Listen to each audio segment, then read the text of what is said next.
Assim diz a palavra do nosso Deus. Naqueles dias foi publicado um decreto de César Augusto, convocando toda a população do império para recensear-se. O primeiro recenseamento foi feito quando Quirino era governador da Síria. Todos iam listar-se, cada um à sua própria cidade.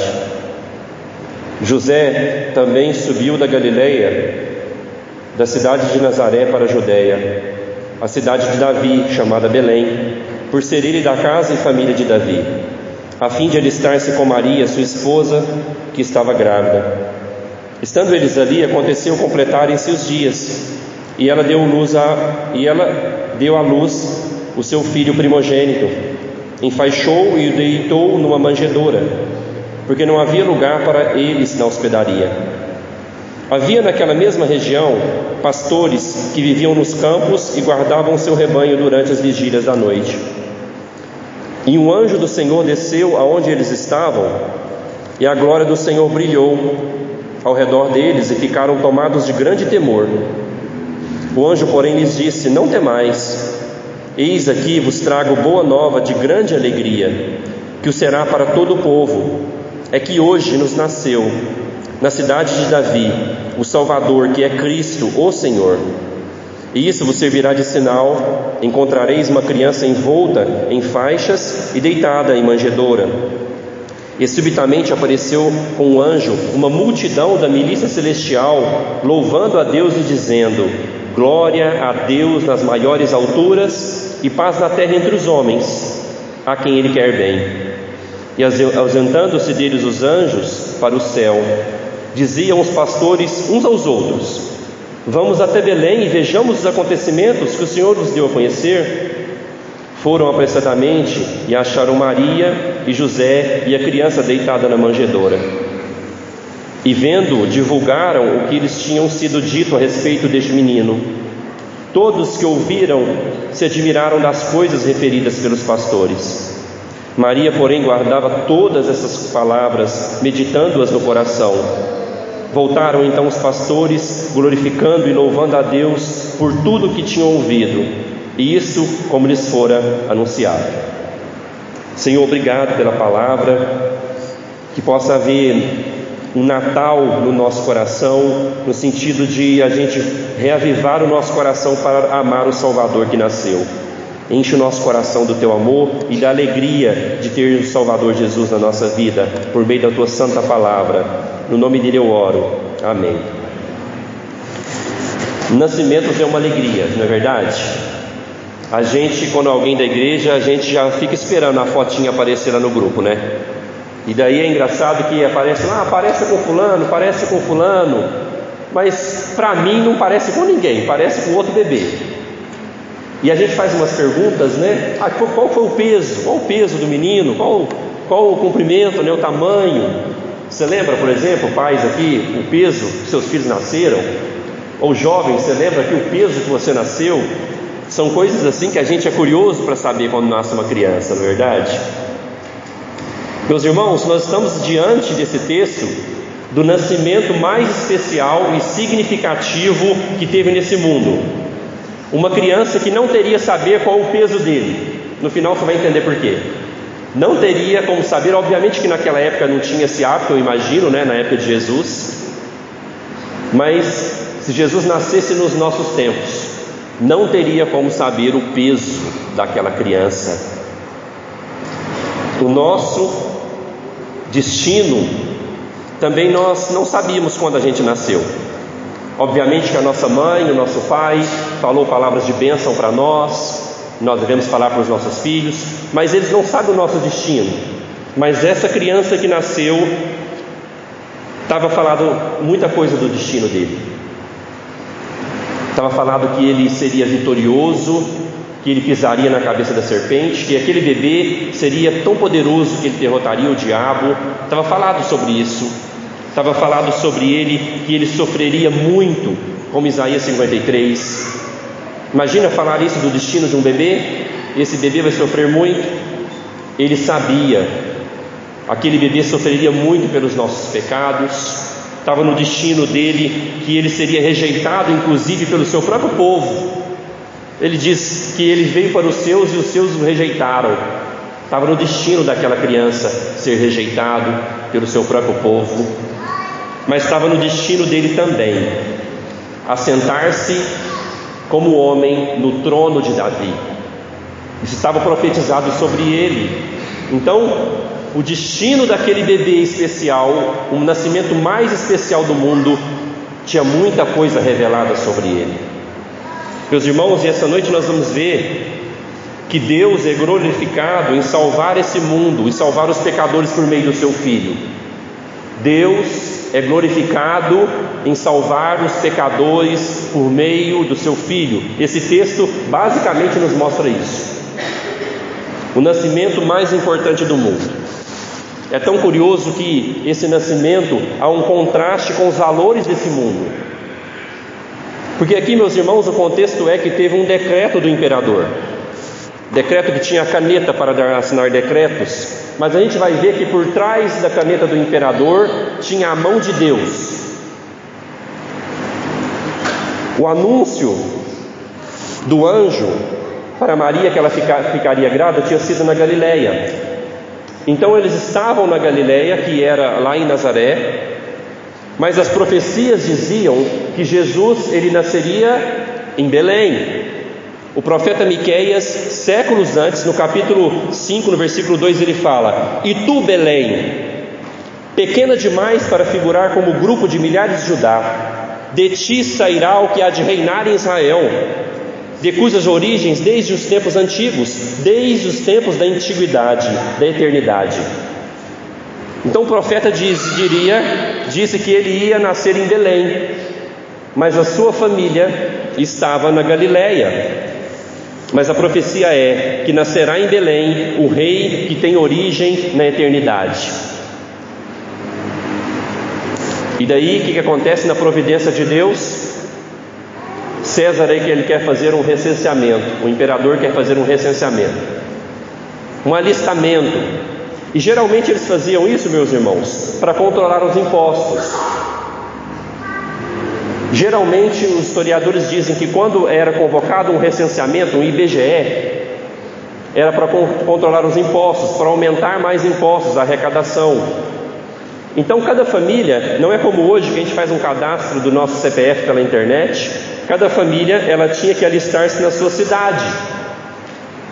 Então o imperador queria mais impostos, e Deus queria que o seu filho nascesse em Belém.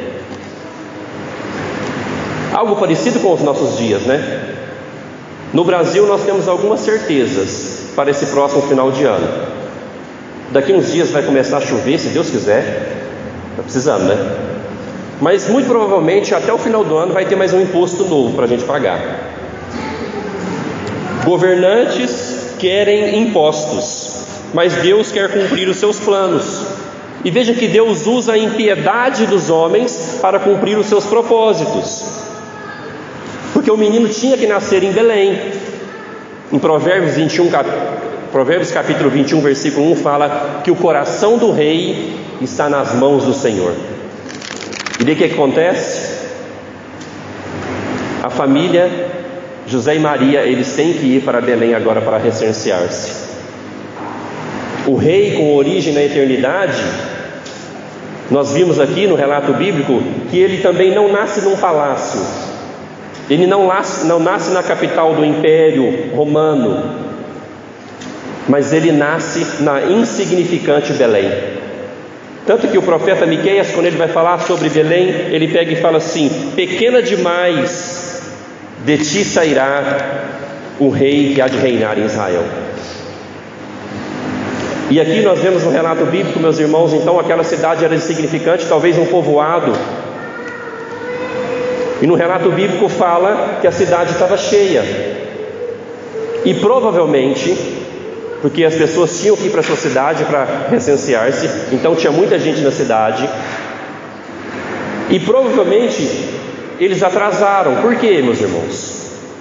Viajar com uma mulher grávida, quase dando à luz, provavelmente eles foram muito devagarzinho. Talvez ela estava ali nas suas últimas semanas. Então, por causa disso, nós imaginamos que eles chegaram atrasados. E o que o relato bíblico fala? Não havia lugar. Então o rei que teve origem na eternidade, ele nasce onde? Ele nasce onde os animais comem. Diz que é uma manjedoura. Os presepinhos mostram para a gente meio que Jesus nascendo no relento, né? Mas quando a gente vai estudar a estrutura das casas naquela época, a manjedoura, ela obviamente não era dentro da casa, mas era como se fosse uma extensão da casa, tipo uma varanda, sabe? E daí ele ficava onde os animais comiam. Meus irmãos, vejam que paradoxo. O dono do mundo não tem endereço nessa terra para nascer. Veja o contraste, meus irmãos, que nos leva a pensar aonde nós estamos buscando investir os nossos esforços e a nossa esperança de investimento nesse mundo. Porque geralmente nós agimos como César. Nós queremos mais arrecadação, nós queremos mais dinheiro. E geralmente nós confiamos errado também. Nós confiamos naqueles que querem mais impostos, nos governantes, e deixamos de confiar naquele que tem o coração dos governantes na sua mão, e se ele quiser, ele move os corações dos governantes para os seus propósitos, assim como ele fez com esse homem. Então nós temos que ver aonde que nós estamos a nossa confiança. No nosso dinheiro? A nossa confiança está nos governos que querem nos cobrar mais impostos? Ou a nossa confiança está naquele que tem o coração dos governantes na sua própria mão e move de acordo com a sua própria vontade? Os valores deste mundo, meus irmãos, não são os valores do reino de Deus. E foi assim que Jesus nasceu. Novo para você? Imagino que não. Mas agora, meus irmãos, começa uma espécie de culto celestial. Aqui nós vemos que tem louvor, que tem pregação, e os anjos, acostumados a cultuar a Deus nos céus, agora os anjos fazem um culto na terra. Mas perceba comigo mais um paradoxo para os valores deste mundo. No versículo 8 fala quais são os convidados para esse culto. Versículo 8 diz: havia naquela mesma região pastores que viviam nos campos e guardavam o seu rebanho nas vigílias da noite. E daí no versículo 9 um anjo aparece para ele pregando. Meus irmãos, mais uma vez o contraste desse mundo. Deus não chama o imperador romano para o primeiro culto. Deus não chama os fariseus, que eram religiosos, pomposos, para esse culto. Deus não chama os ricos para esse culto, mas Ele chama os pastores. Pastores, meus irmãos, era uma profissão muito ruim. Homens sujos, homens que não conseguiam cumprir nem os preceitos da lei, porque eles ficavam afastados nas montanhas, onde cuidavam dos rebanhos. Então eram homens simples, homens até mal vistos pela sociedade naquela época, pastores de rebanho. Mas são esses que Deus escolhe para o primeiro culto dos anjos no céu, nessa terra. No Cântico de Maria, no capítulo 1, versículo 52, já dizia que é assim. Olha no capítulo 1, versículo 52, diz o seguinte: derribou do seu trono os poderosos e exaltou os humildes. Sempre Deus fazendo esse paradoxo contrário aos valores deste mundo. O rei do mundo não tem endereço na terra. O primeiro culto do nascimento do rei deste mundo são homens simples que a sociedade não dá valor, são convidados para o culto. E daí parece que tem um susto, que era das vigílias da noite, e um anjo desperta eles. Já viu quando alguém te liga de madrugada? Geralmente não é notícia boa, né, gente? Eu fico com o meu celular ali, preocupado. Mas essa notícia que apareceu para aqueles pastores, tarde da noite, era uma notícia maravilhosa. No versículo 9, quando o anjo aparece para eles, diz que eles ficaram com muito medo, tomados de grande temor. por causa da santidade de Deus que aqueles anjos carregavam. Sempre assim, sempre que os homens tiveram contato com seres celestiais, causaram um grande medo deles, por causa da glória celestial que eles carregam. Alguns homens, inclusive, ao ver anjos, queriam se prostrar e adorá-los, mas eles nunca permitiam. A Bíblia diz que anjos, meus irmãos, são espíritos ministradores enviados por Deus para serviço a favor dos que hão de herdar a salvação. Hebreus capítulo 1, versículo 14 diz isso. Os anjos, eles trabalham como espíritos, ministros de Deus, que trabalham a favor do povo de Deus, para que o povo de Deus receba a salvação. Embora nós não vemos anjos, como nesse caso, como os pastores viram, os anjos ajudam os eleitos a ouvir a mensagem. Os anjos ajudam a gente a vir para a igreja. Os anjos nos protegem do mal. Eu sempre oro nos domingos para que Deus envie os seus anjos, protegendo cada um de nós, para que a gente possa chegar aqui. Nós não, então, meus irmãos, não precisamos ter medo. Os enviados de Deus vai falar para eles no versículo 10: o anjo, porém, lhes disse: não temais. E agora, meus irmãos, começa a dinâmica do culto celeste na terra, que é a mesma dinâmica que nós usamos na igreja. Perceba uma coisa: quando há a pregação, apenas um anjo prega, mas quando há o louvor, há uma milícia do grupo de louvor angelical. Veja que o culto que os anjos fazem é organizado da maneira que nós devemos fazer. Quando vai pregar, uma pessoa tem que pregar, mas quando vai cantar, todo mundo canta louvores a Deus. Inclusive em Apocalipse, Jesus chama aqueles que são responsáveis por comunicar a palavra de Deus à igreja como anjos da igreja.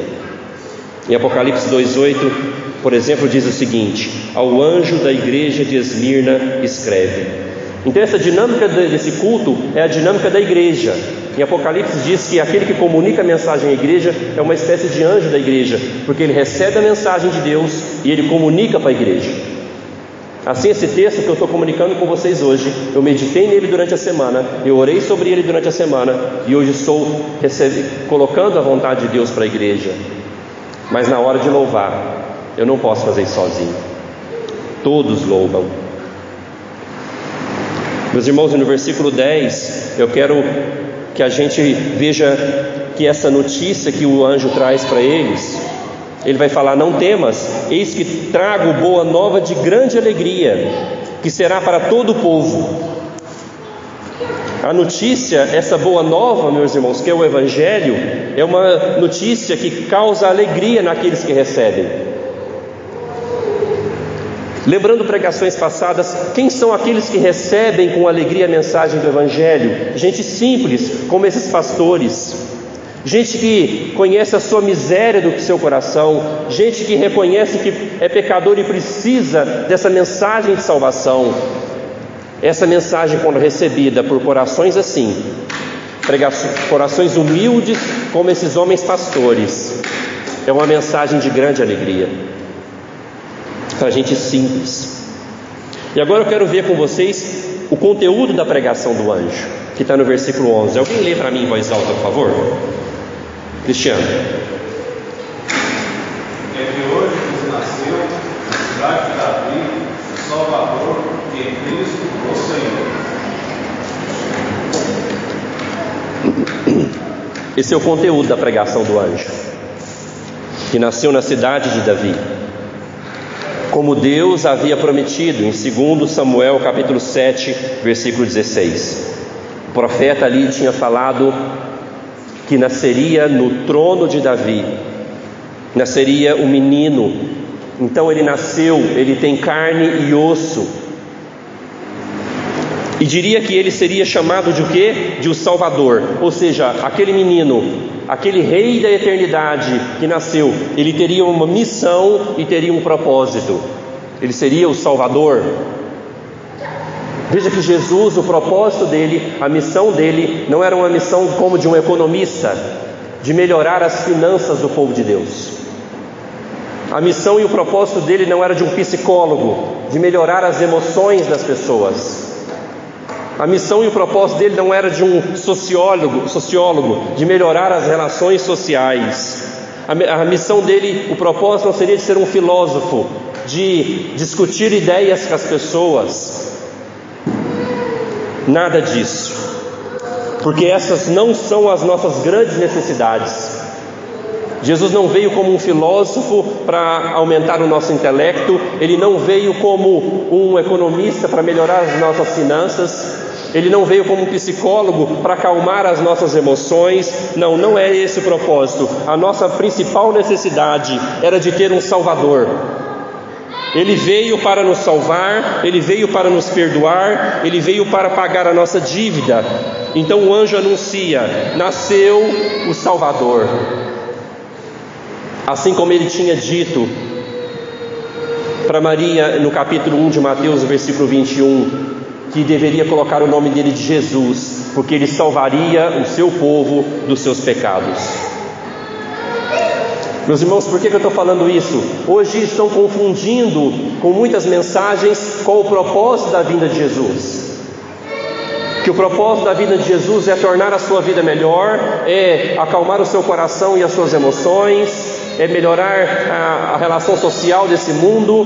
Não, o propósito de Jesus vir, que a pregação do anjo para os pastores é: Ele será o Salvador do seu povo, porque a nossa maior necessidade é de salvação. Se tem uma profissão que Jesus compara a sua missão, é com a de médico. Ele disse em Lucas, no capítulo 5, lá no versículo 31, ele fala: os sãos não precisam de médico, e sim os doentes. Eu não vim chamar justos, e sim pecadores ao arrependimento. Se tem uma profissão que nós podemos comparar à vinda de Jesus, é de médico. O médico da alma, que veio chamar pecadores ao arrependimento. Meus irmãos, na pregação ainda fala que Ele é o Cristo. Versículo 11. A gente pensa que às vezes Cristo significa que é o sobrenome de Jesus, mas não, isso é um título de Jesus. Cristo significa que Ele é o Messias, que Ele é um ungido. Assim como eu li com vocês no começo do culto, Salmos capítulo 2, que fala que os homens, os reis da terra se conspiram contra o Senhor e contra o seu ungido. Jesus é o ungido de Deus. O que é isso? No Velho Testamento havia unção de óleo sobre profetas, sacerdotes e reis. Então Jesus, ao ser chamado de ungido de Deus, significa que Ele é o verdadeiro profeta, que Ele não só traz a palavra de Deus, mas Ele encarna a palavra de Deus. Ele é o verbo de Deus. Ele é o verdadeiro sacerdote que oferece a si mesmo pelos nossos pecados e vive para interceder por nós. E Ele é o verdadeiro rei que sentaria no trono de Davi para sempre. Jesus nasceu, o Cristo nasceu. Mas também, meus irmãos, no versículo 11, Ele é chamado de o Senhor. Essa palavra no grego, Kyrios, que era usado para o imperador, inclusive. Uma palavra no Novo Testamento usada para Deus. Um título mostrando que Ele é descendente sim de Davi, Ele tem carne e osso, mas Ele é divino, Ele é Kyrios, Ele é Senhor. Meus irmãos, esta é a mensagem do Evangelho. Veja que o anjo está pregando o Evangelho para aqueles pastores. Essa é a mensagem do Evangelho. Jesus veio como homem na cidade de Davi, como havia sido prometido. Jesus vem sendo o próprio Deus, Ele vem cumprindo as profecias, Ele é ungido e Ele veio para salvar pecadores. Essa é a mensagem do Evangelho. Essa é a mensagem que você precisa pregar para o seu coração todo dia. E essa é a mensagem que você precisa pregar para as pessoas lá fora. Você pode ser o anjo do Senhor essa semana na vida de alguém, pregando a verdade. É isso que nós devemos anunciar. Essa é a boa nova de grande alegria para todo o povo. Meus irmãos, me chamou a atenção essa expressão, o anjo falando: eu trago uma boa nova de grande alegria. Às vezes parece que nós não nos alegramos mais na simples mensagem do Evangelho. Parece que a gente fica pensando assim: mas é só isso hoje, não tem mais nada. Irmãos, como assim? A mensagem do Evangelho nos mostra que nós devemos nos alegrar na tamanha graça de Deus, no tamanho da excelência do nosso Salvador. Então grande é essa salvação que Ele veio fazer por nós. Nosso coração devia encher de alegria todas as vezes que nós ouvíssemos o Evangelho, que Jesus veio, viveu perfeitamente, morreu naquela cruz e ressuscitou para nos salvar. A gente tem que estar aqui todo domingo lembrando dessa simples mensagem do Evangelho, porque o nosso coração na segunda-feira, terça e assim por diante vai nos esquecendo de quem nós somos e daquilo que Ele fez por nós. Alegria. Devemos ter alegria no que nós temos em Cristo, porque as coisas nesse mundo nem sempre vai ser do jeito que a gente quer. Então, se a gente coloca a nossa alegria nas circunstâncias, a nossa alegria não dura talvez até a quarta-feira. Mas se a gente coloca a alegria naquilo que Cristo é e naquilo que Ele fez por nós, meus irmãos, essa alegria, ela transborda em nós para outros e para a eternidade. É uma boa nova de grande alegria, que nós devemos contar para as pessoas. Nós devemos pregar essa mensagem para as pessoas. Quem Cristo é e o que Ele fez, assim como esse anjo está pregando para os pastores. Acabou a pregação, começa o louvor no versículo 13. A equipe de louvor entra em cena. E subitamente apareceu com o anjo uma multidão da milícia celestial, louvando a Deus, dizendo: glória a Deus nas maiores alturas e paz na terra entre os homens, a quem Ele quer bem. E já agora uma multidão cantando. Que louvor! O nascimento de Jesus para salvar glorifica a Deus. Os anjos estão glorificando aquele momento. O nascimento de Jesus glorifica a Deus. Por quê? Porque mostra que Deus é fiel nas suas promessas. Ele prometeu desde Gênesis, Ele vem falando pelos profetas, Ele vem mostrando nas tipologias e nos sacrifícios do Velho Testamento, Ele vem apontando, até que vem o último profeta, João Batista, e João Batista fala: não sou eu, é Ele. Deus é fiel e veio o Salvador. Por isso os anjos estão louvando a Ele. Os anjos estão louvando a Ele também, porque o amor de Deus ao mundo é mostrado na pessoa de Cristo. Os anjos estão louvando a Deus pela grande misericórdia de Deus. Esse é o louvor, exaltando Deus por quem Ele é, pela sua fidelidade, pelo seu amor e pela sua misericórdia de enviar o seu próprio Filho para nos salvar. O cântico também declara paz na terra. Vocês perceberam? Paz na terra entre os homens, a quem Ele quer bem. Há também uma confusão sobre a missão de Jesus. Que Jesus ele veio para ser um pacificador, tanto que os judeus esperavam isso, que Jesus fosse um libertador político do Império Romano. Eles se frustraram com a missão de Jesus, porque não tinha nada a ver com política, a missão de Jesus. A missão de Jesus, como eu falei, era salvar pecadores. E nós sabemos, meus irmãos, que depois que Jesus veio, nunca teve paz também nessa terra. Ele mesmo falou que teria guerras e tempos de guerra, guerras civis, nunca teve paz. Mas Ele é conhecido também como o príncipe da paz. Quando foi profetizado sobre Ele em Isaías capítulo 9, versículo 6, lembra? Ele também será príncipe da paz. Que paz é essa que Jesus veio trazer? Porque paz nesse mundo... E eu tenho até preguiça, meus irmãos, de movimentos de busca da paz. Uma delas é quando tem conflito em estádio de futebol, e daí vê os comentários: nós temos que fazer uma campanha da paz nos estádios. O brasileiro é sem educação e se mata lá nos jogos dos estádios. Daí a gente vê, acontece o mesmo na Europa, que é um povo mais educado, que tem mais... Você sabe quando que vai ter paz nos estádios? Nunca. Porque o coração do homem é cheio de violência, é cheio de maldade. Está tendo uma guerra agora, obviamente que nós oramos pela misericórdia de Deus para parar de ter guerra na Ucrânia. Nós estamos orando pela Palestina, pelo Israel, aquele conflito.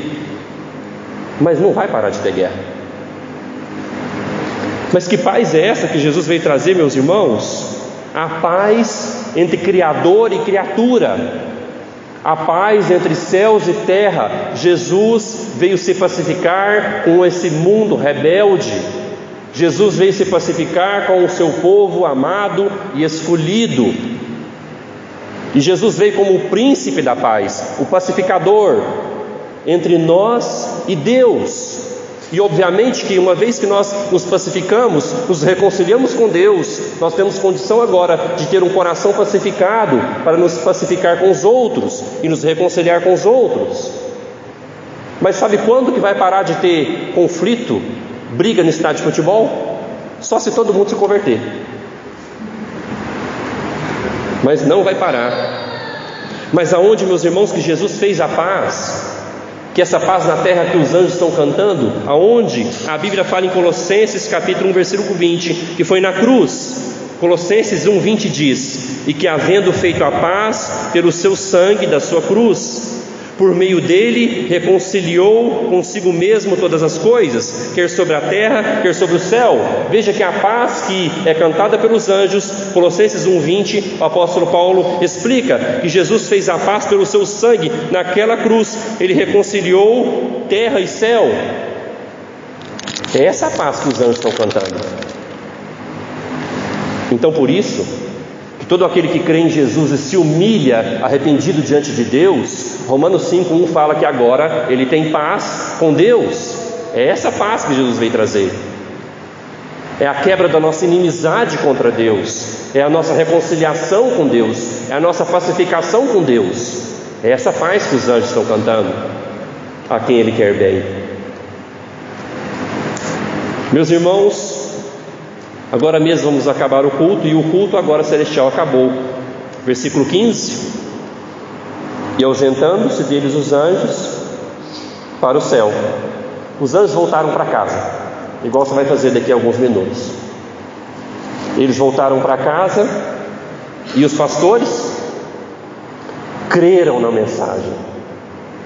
Eles creram na mensagem. Olha o versículo 15: os pastores uns aos outros diziam: vamos até Belém e vejamos os acontecimentos que o Senhor nos deu a conhecer. Eles acreditaram na pregação, eles acreditaram na palavra do Senhor dada na boca daqueles anjos.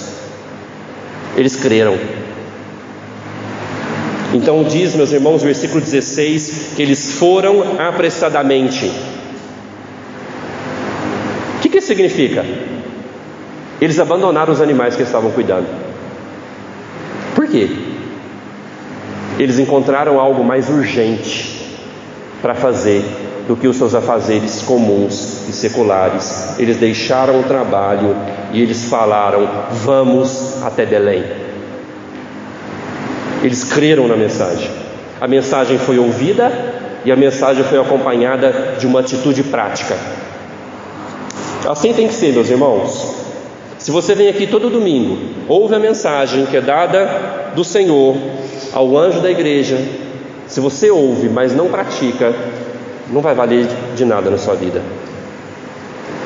Se você não toma atitudes, não toma posicionamentos ao ouvir a mensagem, é aquilo que Tiago disse: a sua fé, ela é sem obras, então ela é morta. Eles vão compartilhar a mensagem, no versículo 17, e vendo, divulgaram tudo que lhes falava, tudo que foi falado para eles a respeito do menino. Eles divulgam a mensagem.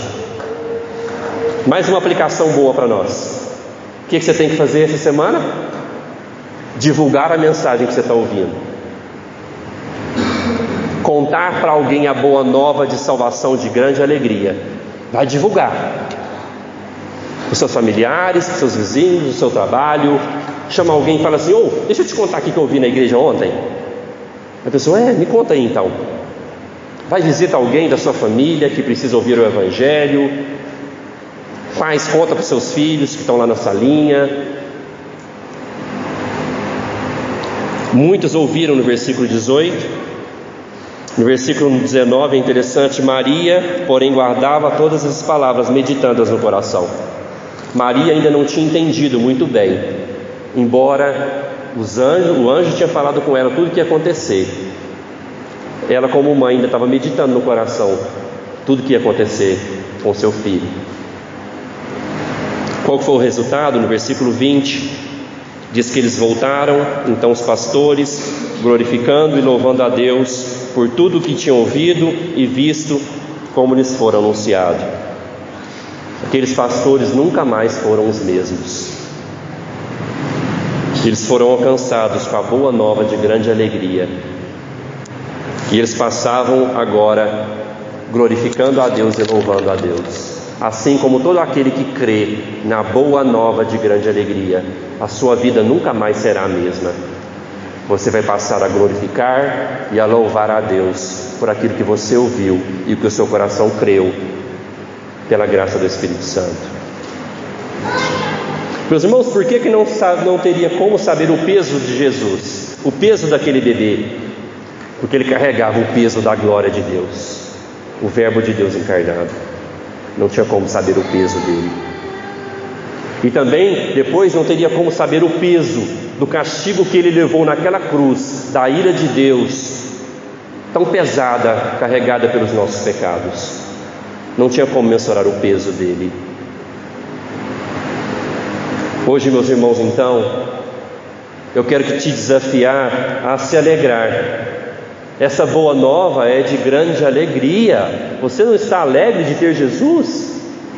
Aonde está a sua alegria? Aonde você deposita a sua esperança de vida, de ter paz e alegria? Alegre-se no Salvador. As dificuldades que nós temos essa semana, esse mês para resolver ainda, que está acabando mais uma semana, um dia essas dificuldades vai ser igual dinossauro, extinto. Mas hoje Jesus, aquele que recebeu a mensagem, ele já é a alegria do nosso coração, a boa nova de alegria. Nós temos Cristo, nós temos tudo. Mas enquanto estamos aqui, cuidado para não confiar naquele que governa e que quer cobrar mais impostos de você e eu. Confiemos naquele que governa o coração daquele que gosta de cobrar impostos. Provérbios 21, versículo 1 fala que ele tem o coração do rei nas suas mãos. Então o que nós vamos fazer? Cruzar os braços e ser explorado pelo governo? Não, vamos dobrar o nosso joelho, que Deus pode mudar o coração, mudar o governo. Mas durante essa caminhada, como nós lembremos de Hebreus capítulo 3, versículo 6, Ele tem cuidado de nós. Por isso confiamos não naquele que governa com a caneta, mas confiamos naquele que governa o coração de quem tem a caneta. Meus irmãos, que o nosso coração possa ser humilde, e que mesmo que a gente prosperar financeiramente, lembre-se, o rei nasceu em um lugar simples. O rei nasceu numa cidade inexpressiva, e ele se revelou pela primeira vez a homens pobres e simples. O nosso coração nunca venha deixar de ser humilde, sabendo de como Jesus veio e como Jesus viveu nessa terra. E que possamos hoje crer na mensagem. Que hoje, mesmo uma mensagem por um homem falho, você possa crer, porque ela é de Deus, ela é bíblica, ela é inerrante. E que você possa sair essa semana, assim como esses homens, compartilhando aquilo com outras pessoas, a boa nova de grande alegria. E para sempre, fazendo um coro com os anjos: glória a Deus nas alturas, e paz na terra entre os homens, aquele que quer bem. Vamos orar? Seja orando pelo que você ouviu.